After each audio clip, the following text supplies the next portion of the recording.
I just want to show you this. So we're just doing the filler work here on this Aston Martin. You can't not fill cars. There's always going to be some filler in there. But obviously, as you open and close the doors, it could be that if there was loads of filler, you'd notice it when you open and close the doors.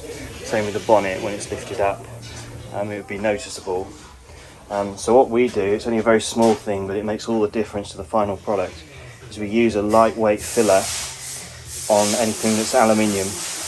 And the reason for this is to keep that weight and feel down when the customer has the car back. So just to give you an example, this is the same size tin.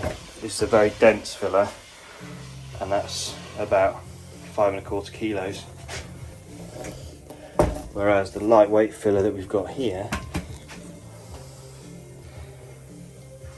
it's about half of that, just over half of that. So makes a lot of difference to the weight and feel of the panel.